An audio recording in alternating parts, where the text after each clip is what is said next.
Hello, kamusta tayong lahat? I praise my Almighty God, Yahweh, El Shaddai, Jehovah, for He is true to His promises. He will never leave us nor forsake us, even if we are already old and gray. And I'm thankful to my Savior, Redeemer, the only mediator to the Almighty Father, Jesus Christ, Yeshua, the Lamb of God, for His precious blood that was shed on the cross for the forgiveness of our sins. And I thank also the Holy Spirit, for He is always guiding us. He lives in our hearts. Jesus Christ prayed to the Almighty Father to send to us the Holy Spirit. And if we have the Holy Spirit in our hearts, we have love, joy, peace, forbearance, kindness, gentleness, goodness, faithfulness, and self-control. And the Holy Spirit also gives us gifts. Every day, it is being replenished. So, last time, we read Numbers chapter 25 and Numbers chapter 26. For recap, ikaw lang nanonood, tutulungan mo pa yung sarili mo. Nakakatatlo na akong nood, di ko pa matapos, nakakatulog ako, ba't ganon? It's in Numbers chapter 25, yung recap. The harlotry of the Israelites in Moab. Dahil matagal na sila sa wilderness, tsaka sa desert, ang dami na nilang nilalakad. Maraming years na ang nagdaan, nasabik sila sa party. Nasabik sila sa celebration. Nasabik sila sa feast na kakaiba. Dahil yung feast ni Almighty Father, it's holiness yon. Ito ang pinuntahan nila. Dahil mga pagans, ang mga Moabites, sumasamba sa graven image at sa demons. So, excited sila, tuwang-tuwa sila. First time lang nilang naka-experience ng kakaibang celebration. Na kasama doon yung pakikitabi sa hindi nila asawa.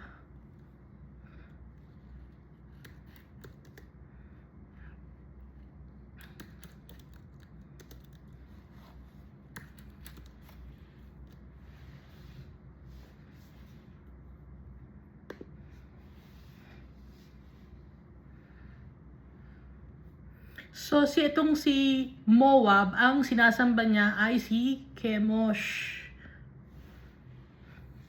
Deity ito na demonic din. Dahil nag-iisa lang ang Diyos, si Almighty Father. So, itong sinasamba ng mga Moabites, si Chemosh. It's an abomination in the eyes of the Almighty Father. At nagbibigay sila ng sacrifice, human sacrifice, yung mga Moabites, meaning pumapatay sila ng tao at ino-offer nila sa kanilang false god.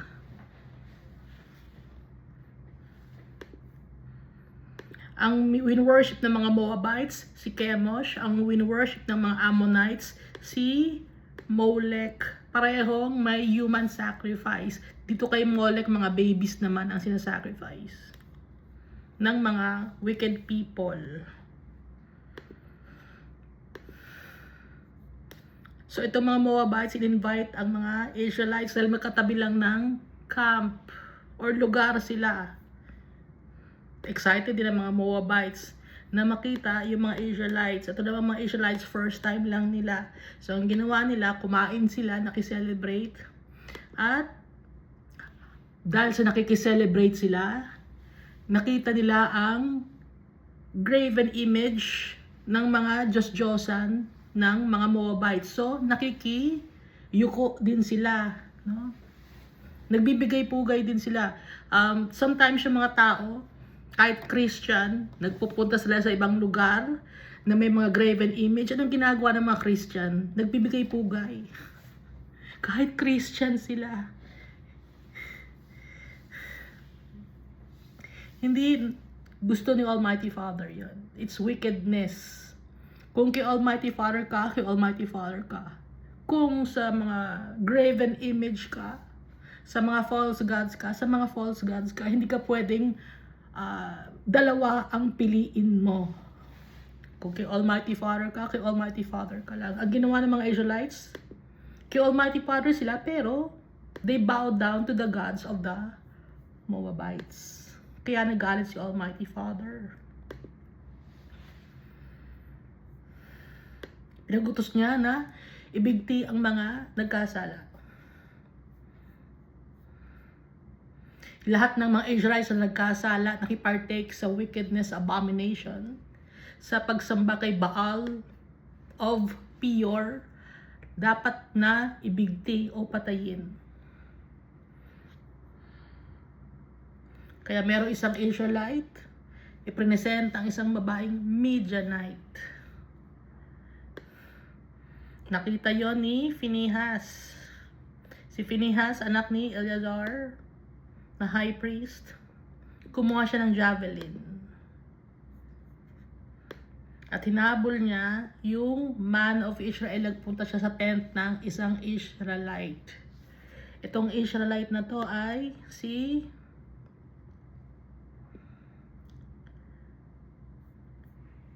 Zimri, the son of Salu, na isang Simeonite. Ang ginawa ni Phinehas, yung javelin, isinaksak niya sa babae at itinuhog niya doon kay Zimri.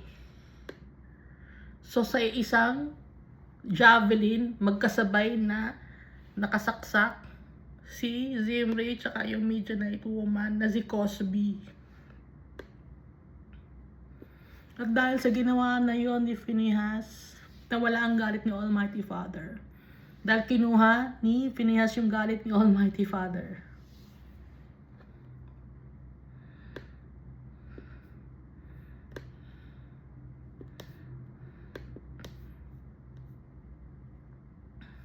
Kaya na-pacify si Almighty Father.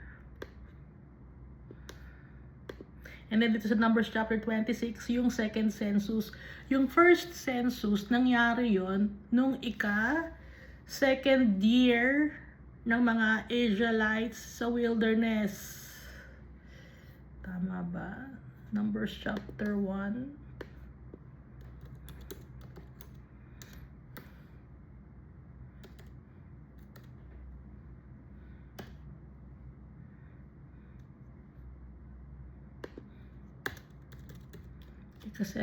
Second year ba nila nun? Yes, on the first day of the second month in the second year, na nandun sila nung umalis sila sa Egypt, nagpa-census si Almighty Father. Ngayon, itong Numbers chapter 26 naman, census ito after 40 years. Kaya yung mga binabasa nating numbers dito, ng mga tao, iba na to. Hindi na ito ang mga tao na kasali ng first census. Dahil yung mga kasali sa first census na mga tao, na mga men of war, wala na sila. So itong mga bagong bilang na to ay, nung binilang itong second census, yung mga 19 years old and below, tumanda na sila. So sila na ngayon ang nabilang dito sa second census. So kung 19 years old, hindi siya nasali sa census after 40 years. So 59 na siya.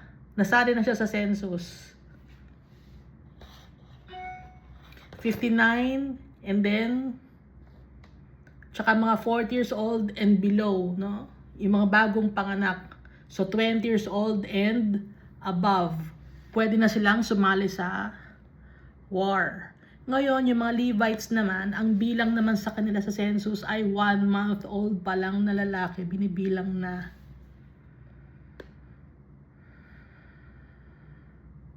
Kasama na sa census ng mga Levites. Si Dan, isa lang ang anak niya, pero marami sila. Kahit isa lang ang anak niya, na si Shuham. Pinakamadami pa rin yung tribe of Judah. Bakit mas madami sila?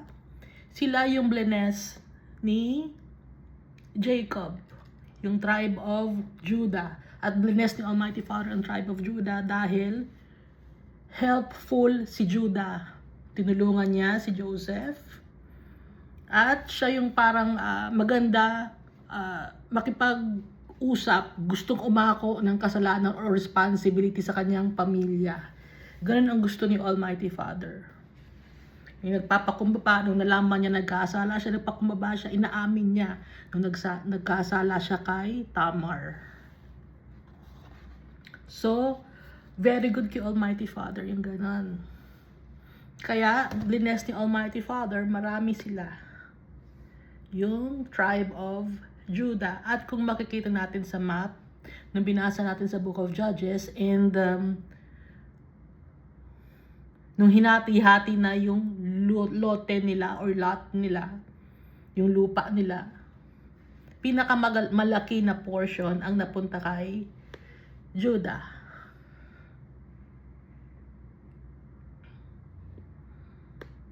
Dahil nakalagay dito, kung sino man ang madami, yun ang malaking lot na mapupunta. Pero, ang pinakamalaking, maliit na lot na napunta ay kay Dan, no? Sa Book of Judges. Bakit maliit lang yung napunta kay Dan? Pero madami naman sila. Konti pa nga tong si Ephraim kumpara kay Dan. Dahil nagkasala yung tribe of Dan, maraming namatay sa kanila, kaya kumonte sila. Si Manoah, na tatay ni Samson, tribe of Dan sila. No, si Samson, na isang Nazarite.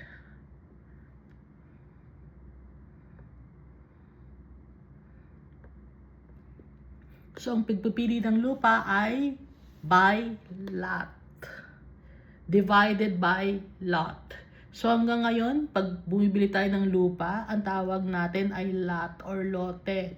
Galing sa Bible.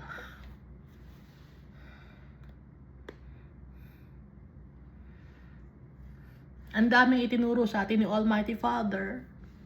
Pero yung mga tao na hindi naniniwala kay Almighty Father at kay Jesus Christ, hindi nila nare-recognize. Hindi nila nalalaman kasi akala nila ang talino lang ay galing sa utak. Hindi nila alam na the fear of the Lord is the beginning of wisdom. Itong si Levites, yung kanyang tribe, ang bilang nila, baby pa lang, 1 month old, ganun na ang census nila. Ang mga Levites, at hindi sila makakakuha ng lote. Dahil ang inheritance nila, si Almighty Father, pwede silang tumira all over the land of their brothers. Gaya ng merong mga Levites sa land ni Ephraim, may Levites sa land ni Judah, may Levites sa land ni Simeon. So nakakalat sila, yung Levites, all over the land of Israel.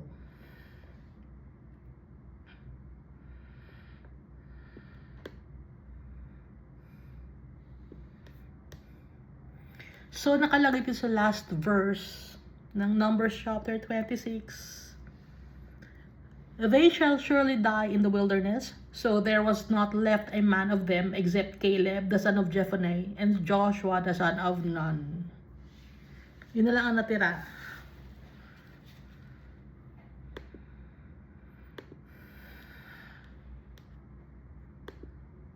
Dito tayo sa Numbers chapter 27 is ka. Tutulugan mo na naman yung sarili mo. Ba't ganyan ka? Kausap mo na yung sarili mo, pinapanood pa yung sarili mo. Tinutulugan mo pa, ba't ganyan ka? Dadalawa lang kayo ng nanay mo na nanonood nito. Tinutulugan mo pa. Numbers chapter 27, then came the daughters of Zelophehad, the son of Hefer, the son of Gilead, the son of Machir, the son of Manasseh, from the families of Manasseh, the son of Joseph. And these were the names of these daughters. Wala siyang anak na lalaki, puro mga babae lang, si Mala, Noah, Hogla, Milcah, and Tirza. 5 babae lang ang anak niya. Wala siyang anak na lalaki. So, ang reason ng 5 babae na to, gusto rin nilang magkaroon ng lupa.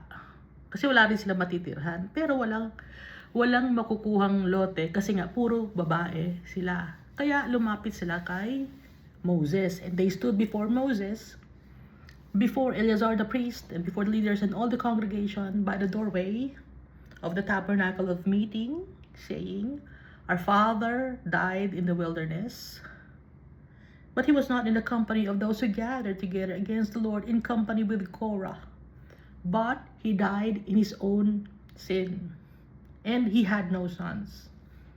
Sabi ng mga anak ni Zelophehad.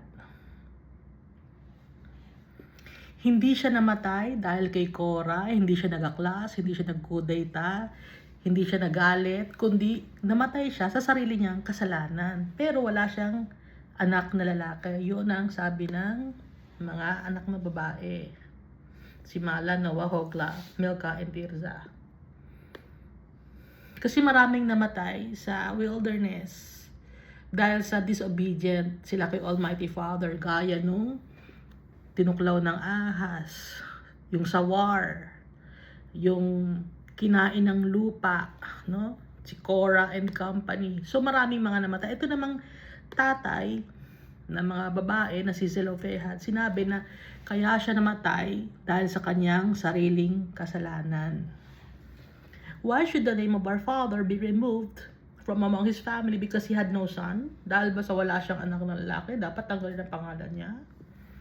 Give us a possession among our fathers and brothers. Bigyan nyo kami ng inheritance. So Moses brought their case before the Lord. Inilapit ni Moses kay Almighty Father. And the Lord spoke to Moses, saying, The daughters of Zelophehad, speak what is right. You shall surely give them a possession of inheritance among their fathers and brothers, and cause the inheritance of their father to pass to them. Tama yung reason, sabi ni Almighty Father, ng mga anak ni Zelophehad. Bibigyan mo sila ng inheritance among their fathers and brothers. At yung inheritance ng tatay nila papupunta sa kanila. Paghahati-hatian nila yon. Verse 8. And Joseph shall speak to the children of Israel, saying, If a man dies and has no son, so ito itinagdag na law na up to now ginagamit ng mga tao na law. If a man dies and has no son, then shall cause his inheritance to pass to his daughter. If he has no daughter, then he shall give his inheritance to his brothers. And if he has no brothers, then he shall give his inheritance to his fathers as brothers. And if his father has no brothers, then he shall give his inheritance to the relative closest to him in his family, and he shall possess it. And it shall be to the children of Israel a statute of judgment, just as the Lord commanded Moses. So pag walang lalaki na anak, puro babae, walang heir, walang nagmamana, mapupunta sa mga babae kung walang lalaki. Ngayon, kung walang mga anak na babae o lalaki, mapupunta ngayon yung inheritance sa kapatid niya, yung lalaking namatay. Mapupunta yung inheritance sa mga kapatid niya. Ngayon, kung wala siyang kapatid, nag-iisa lang siya sa buhay, wala siyang anak, yung inheritance mapupunta sa kanyang kamag-anak na malapit sa kanya.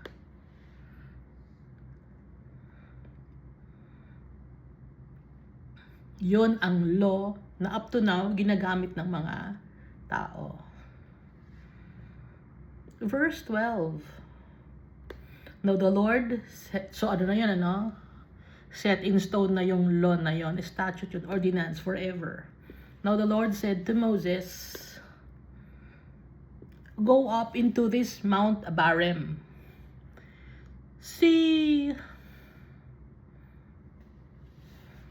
Aaron sa Mount Hor siya umakyat, and then doon siya kinuha ni Almighty Father, kasama si Moses, kasama si Eleazar. Ngayon, ito naman si Moses sa Mount Abarim naman. Go up into this Mount Abarim and see the land which I have given to the children of Israel. So from a distance lang makikita or nakita ni Moses yung land flowing with milk and honey. Doon siya sa Mount Abarim, kita niya yung ang tawag doon, horizon. Kausap ko, sorry. Ano yung kapatagan? Kita niya yung lawak ng lupa na ibibigay ni Almighty Father sa Israelites. And see the land which I have given to the children of Israel. And when you have seen it, you shall also be gathered to your people as Aaron your brother was gathered. Pagkatapos mo makita yon, uuwi ka na. You will join your ancestors. Pero, hindi nakalagay dito na makukuha na niya agad ang kanyang reward. Ginagather kasi ni Almighty Father lahat ng mga tao. Makukuha lang natin ang ating reward pag lahat na ng tao na gathered na nasa Book of Revelation. So, susunod na siya kay Aaron. As Aaron your brother was gathered. Tanggap naman ni Moses yon. Hindi siya nag-oppose kay Almighty Father.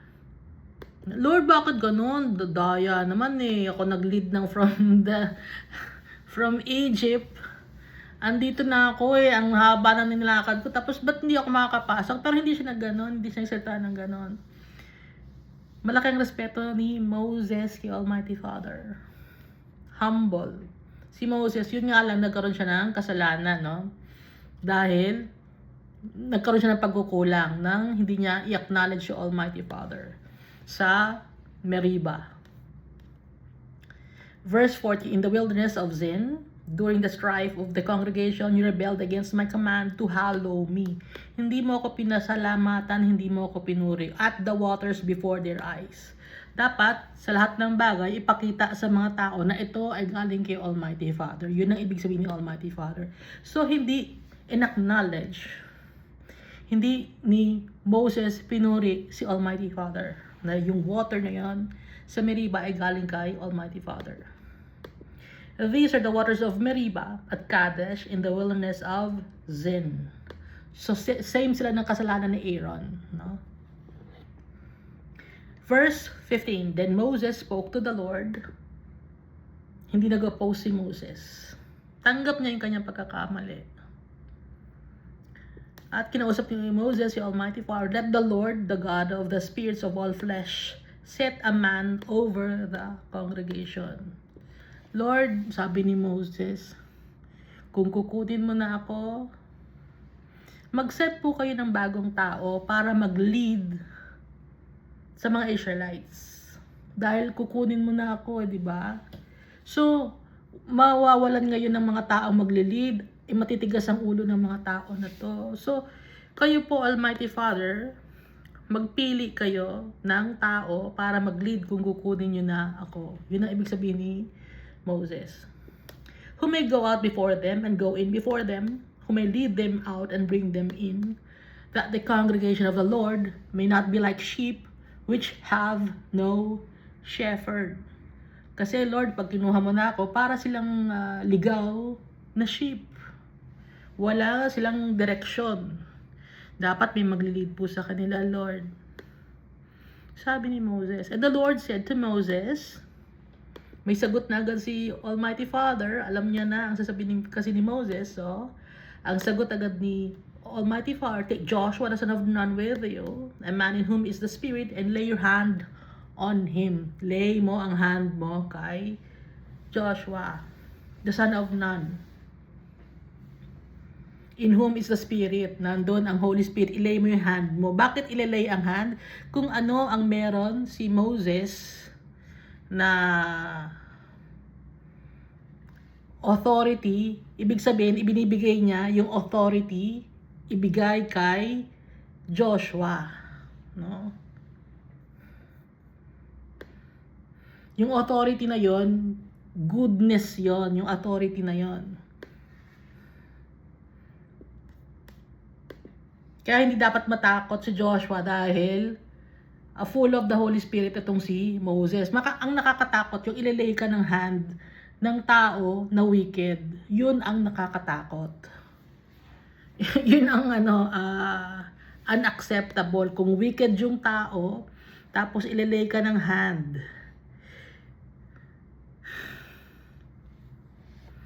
Kasi hindi natin alam kung anong spirit meron yung tao, tapos ilalay ka ng hand. Yung kung anong spirit meron siya, mapupunta ngayon sa'yo. Itong si Moses, yung spirit ni Almighty Father na sa kanya. Kaya, mapupunta ngayon kay Joshua, yung paglalay ng hands. Kaya nga yung goat, di ba, na sin offering, anong ginagawa doon? Nilalay nila ng hand yung goat. And then, anong ginagawa nila? Yung goat na nagiging sin offering, yun yung umaako ng kasalanan. So, lahat ng kasalanan ng tao, inilalay nila lang hand, mapupunta sa goat. Yun ang sin offering. So, importante yung paglay ng hand, dahil maglalay ng hand sa'yo ay maayos. Galing dapat kay Almighty Father.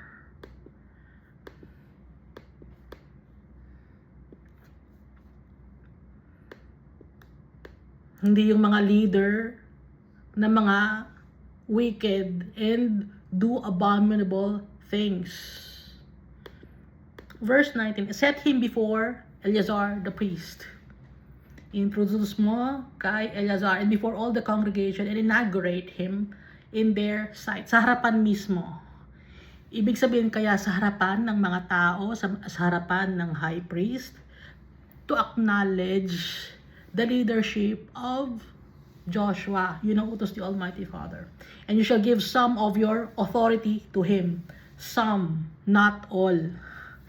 Konti lang, hindi lahat. Bakit some?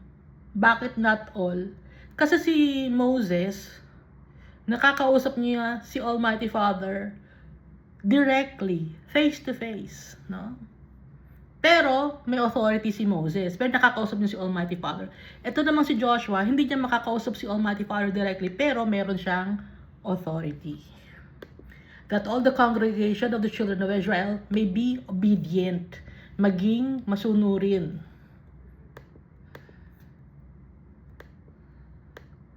Verse 21. He shall stand before Eleazar the priest, who shall inquire before the Lord for him, by the judgment of the Urim. So pag alis ni Moses, wala nang makakausap si Almighty Father. Sino lang ang makakausap ni Almighty Father? Hindi si Joshua.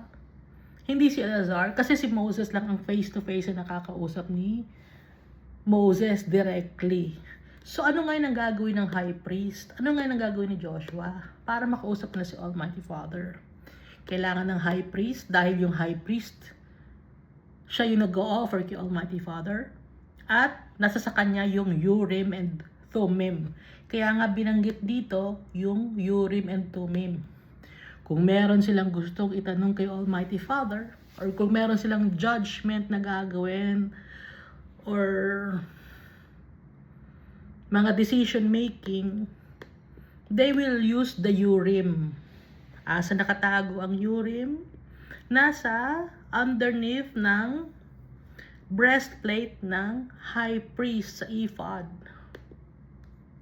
Yung Urim and Thummim. He shall stand before Eleazar the priest, who shall inquire before the Lord for him by the judgment of the Urim. Hindi ko dati alam to. Ngayon alam na natin, gumagamit ng Urim. At his word, they shall go out, and at his word, they shall come in. he and all the children of Israel with him, all the congregation. So, hindi alam lahat ni Joshua ang mangyayari. Hindi niya makakausap si Almighty Father. Pero, lalapit si Joshua sa high priest kay Eleazar. Si Eleazar naman kakausapin si Almighty Father using the Urim and the Thummim. Yun din ang ginagamit to cast lots. Kung kaninong lote or inheritance yung plot of land mapupunta. Yung Urim at Thummim.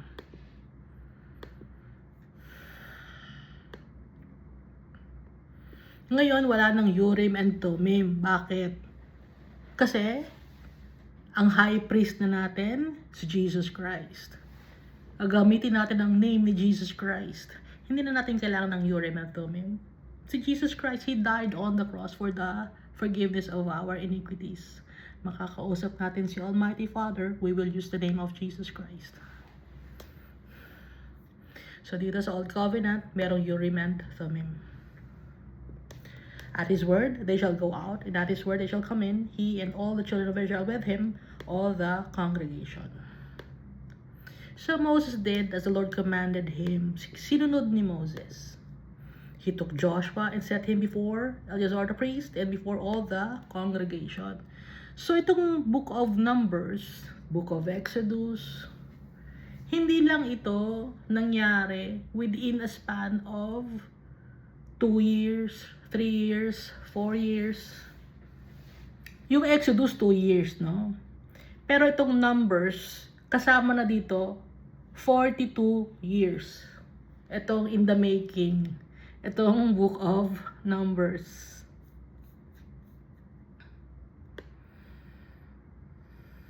He laid his hand on him and inaugurated him, just as the Lord commanded by the hand of Moses. So, nung nag-umpisa si Joshua, bata pa siya. Nung naging spy siya, minus 40 years, no? Siguro mga 40 years old lang siya nung time na yon. Eh ngayon, after 40 years, i-estimate lang natin yung age niya. 80 na siya ng time na to. 82, ganon. Nung siya ay naging leader. That was inaugurated by Moses.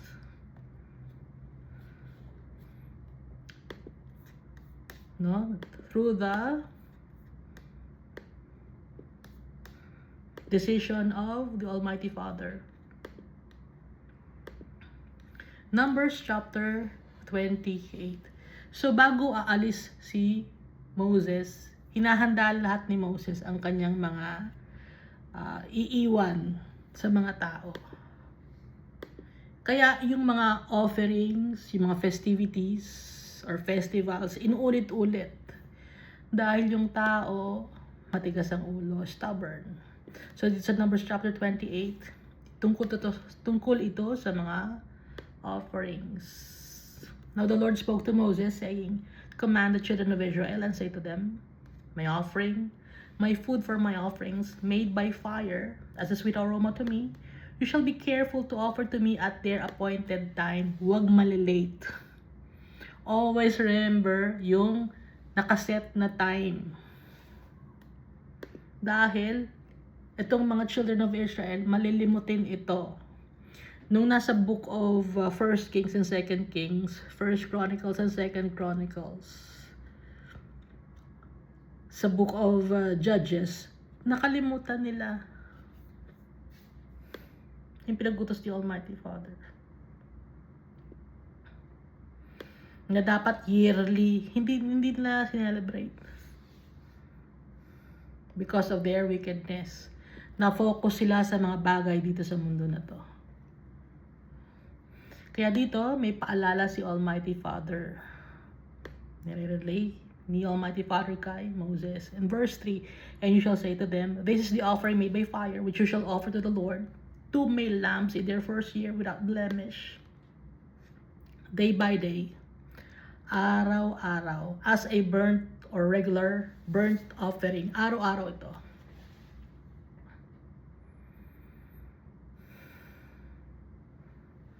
Bakit 2 male lambs?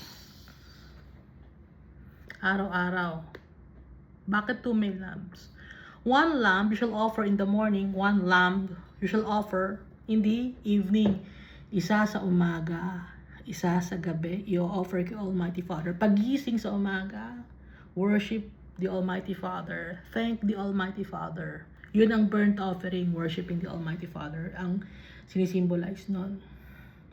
Sa gabi, bago matulog, i-worship si Almighty Father. Kaya 2 burnt offering, 2 lamb every day, no?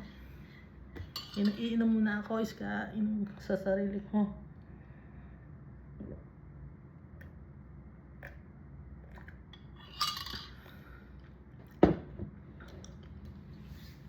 And 1/10 of an ephah of fine flour as a grain offering, mixed with 1/4 of a hin of pressed oil.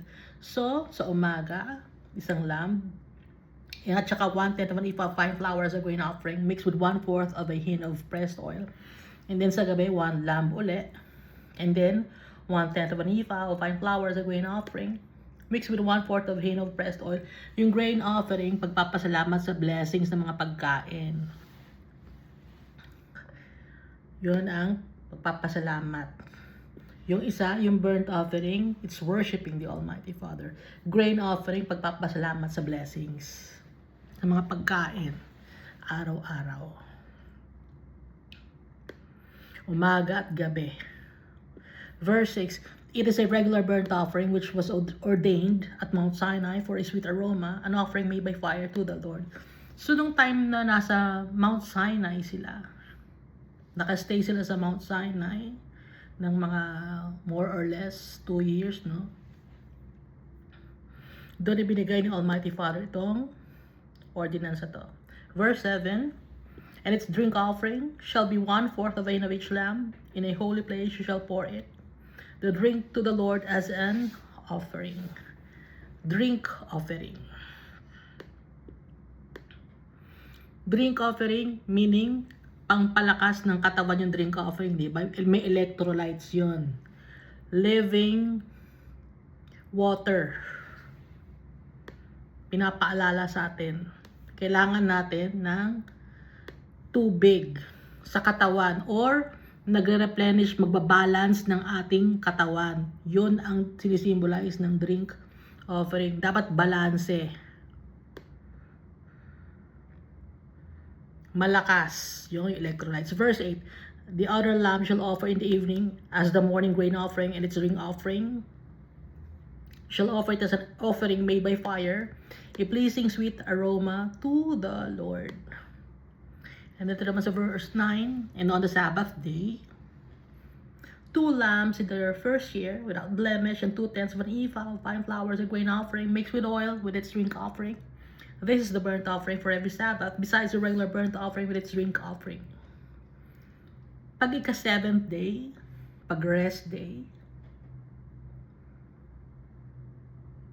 pag Sabbath day, aside from the 2 lambs na araw-araw, ino-offer kay Almighty Father, madadagdagan pag Sabbath day. Madadagdagan ng 2 lambs in their first year without blemish, 2/10 of an ephah of fine flour as a grain offering, mixed with oil with its drink offering. Madadagdagan pag isa ka ika-7th day. Bakit lagi without blemish? Perfection. Ibig sabihin ng without blemish. Walang kasalanan or malinis. Ibig sabihin. Kasi nire-require tayo ni Almighty Father to be perfect. Paano tayo magiging perfect? Marami tayong kasalanan. Magiging perfect tayo because of Jesus Christ. If we believe in Jesus Christ, if we have faith in Jesus Christ, perfect tayo sa paningin ng Almighty Father. Kaya nga sabi ni Jesus Christ, take this bread, eat it, ganon, and take this wine, drink it, yun. Kasi nga, inilalagay natin sa pagkatao natin yung essence ni Jesus Christ, gagayahin natin siya. Yun ang ibig sabihin nun.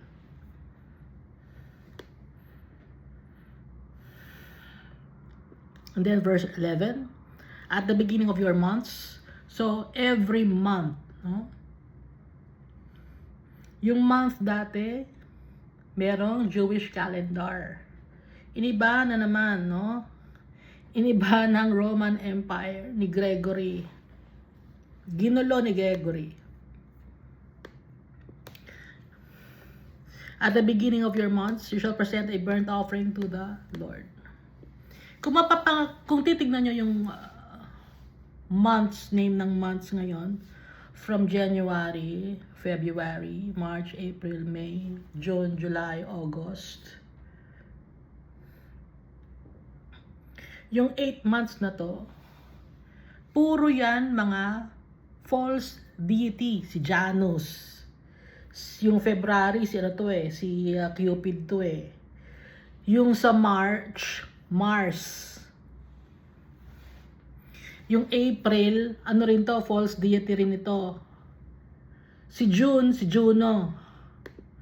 Si July, si Julius Caesar. Si August, si Augustus Caesar. Iniba ng Roman Empire. Kaya nga yung Roman Empire, nasa Book of Daniel, Daniel chapter 7. Siya yung ika-third na beast.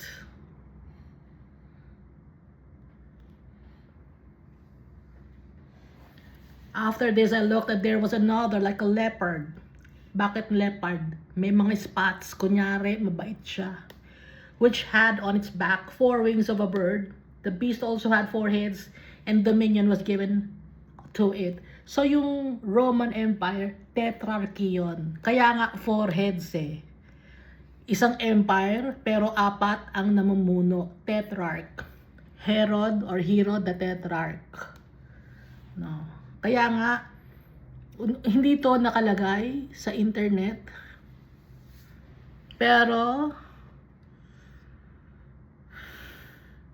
si Almighty Father ang nag-reveal sa atin na yung Roman Empire, yan yung third beast. Marami kasing iniba sa society natin. Kagaya nga ng months, yung days of the week, iniba rin. Daming iniba. Gumawa ng one world religion. Pagsama-sama. Paganism. So ituloy natin ng verse 11, no? At the beginning of your months, you shall present a burnt offering to the Lord, 2 young bulls, 1 ram, and 7 lambs in their first year without blemish. 7 symbolizes complete number. Completion. 3/10 of an ephah of fine flour as a grain offering, mixed with oil for each bull. 2/10 of an ephah of fine flour as a grain offering, mixed with oil for the 1 ram. And 1/3 of an ephah of fine flour, mixed with oil as a grain offering for each lamb, as a burnt offering of sweet aroma, an offering made by fire to the Lord. Their drink offering shall be half a hin of wine for a bull, 1/3 of a hin for a ram, and 1/4 of a hin for a lamb. This is the burnt offering for each month. Ilang months meron? 12 months. Bakit 12 months meron na ginawa si Almighty Father? 12 months dahil ilan ang anak ni Israel? 12. Kaya 12 months. 12 times in a year. Throughout the months of the year. Kaya 12 months. Nakaturo yon sa 12 tribes of Israel. Na iniba ng Jewish calendar, iniba ni Gregory. Verse 15, and also 1 kid of their goat as a sin offering to the Lord shall be offered, besides a regular burnt offering and its drink offering. Madadagdagan each month. Offerings at a Passover on the 14th day of the first month. First month ay March to April. Passover yun is the Passover of the Lord, Nisan or Abib. And the 15th day of the month is the feast, unleavened bread shall be eaten for 7 days. So ika 14th day, yun yung Passover. Kinabukasan, ika-15th day, yun ang Feast of the Unleavened Bread.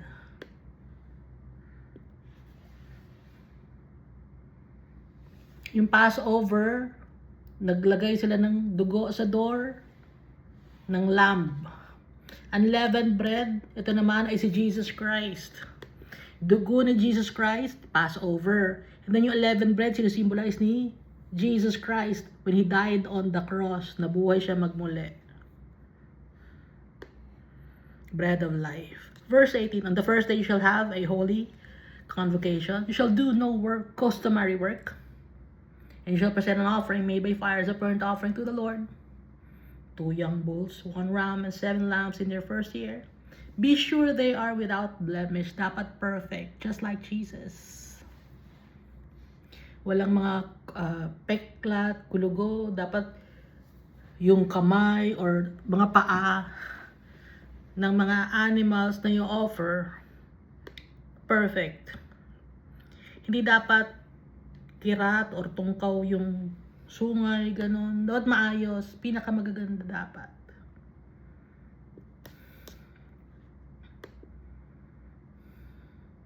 Their grain offering shall be of fine flour mixed with oil. 3/10 of an ephah you shall offer for a bull, and 2/10 for a ram. You shall offer 1/10 of an ephah for each of the 7 lambs. Also 1 goat as a sin offering to make atonement for you. Goat ang sasalo ng kasalanan. You shall offer this beside the burnt offering of the morning, which is for a regular burnt offering. In this manner, you shall offer the food of the offering made by fire daily for 7 days, as a sweet aroma to the Lord. It shall be offered besides the regular burnt offering and its drink offering. And on the 7th day, you shall have a holy convocation. You shall do no customary work. Hindi pwede magtrabaho. That's in the old covenant, no? Verse 26. Also on the day of the first fruits, ito ay feast of harvest or feast of weeks. When you bring a new grain offering to the Lord at your feast of weeks, you shall have a holy convocation. You shall do no customary work. You shall present the burnt offering as a sweet aroma to the Lord, 2 young bulls, 1 ram, and 7 lambs in their first year. With their grain offering of fine flour mixed with oil, 3/10 of an ephah of each bull, 2/10 for the 1 ram, and 1/10 for each of the 7 lambs. You offer kay Almighty Father. Ang dami nito ng mga animals. Kung up to now, wala nang mga animals.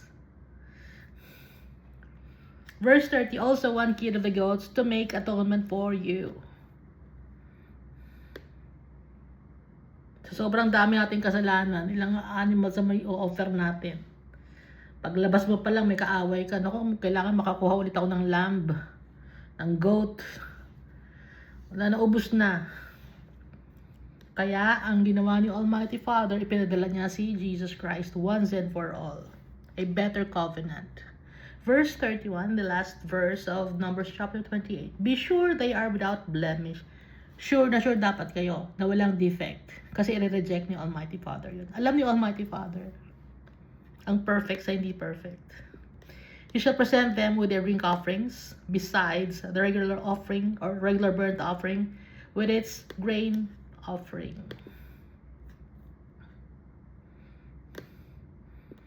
And then dito naman sa Numbers chapter 29 ay ang Feast of Trumpets. Ano ang sinisimbolize itong Feast of Trumpets? Itong Feast of Trumpets, yung time na makauwi na tayo sa tatay natin.